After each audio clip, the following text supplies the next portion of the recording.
কেউ কথা রাখেনি। ৩৩ বছর কাটল, কেউ কথা রাখেনি।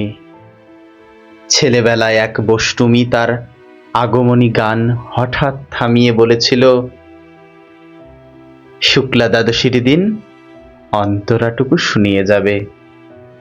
তারপর কত চন্দ্রভুক অমাবস্যা চলে গেল, কিন্তু সেই বষ্টুমি আর এলো না। ২৫ বছর প্রতীক্ষায় আছি। মামা বাড়ির মাঝি নাদের আলী বলেছিল, বড় হও দাদা ঠাকুর, তোমাকে আমি ৩ প্রহরের বিল দেখাতে নিয়ে যাব। সেখানে পদ্ম ফুলের মাথায় সাপ আর ভ্রমর খেলা করে। নাদের আলী, আমি আর কত বড় হব?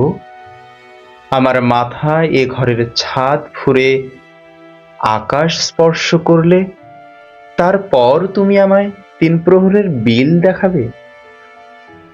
একটাও রয়্যাল গুলি কিনতে পারিনি কখনো।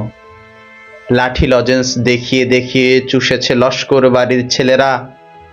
ভিখারির মতন চৌধুরীদের গেটে দাঁড়িয়ে দেখেছি, ভিতরে রাস উৎসব। অবিরল রঙের ধারার মধ্যে সুবর্ণ কঙ্কন পরা ফর্সা রমণীরা কত রকম আমাদের হেসেছে। আমার দিকে তারা ফিরেও চায়নি।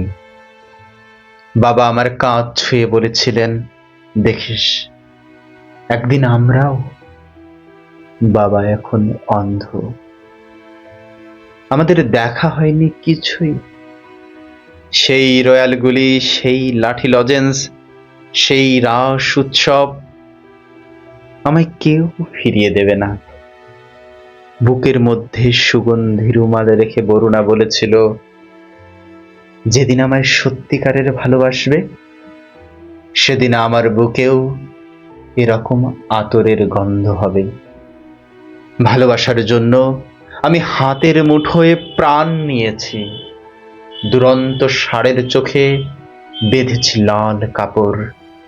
বিশ্ব সংসার তন্ন তন্ন করে খুঁজে এনেছি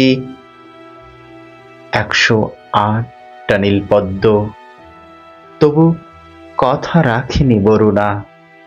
এখন তার বুকে শুধুই মাংসের গন্ধ। এখনো সে যে কোনো নারী।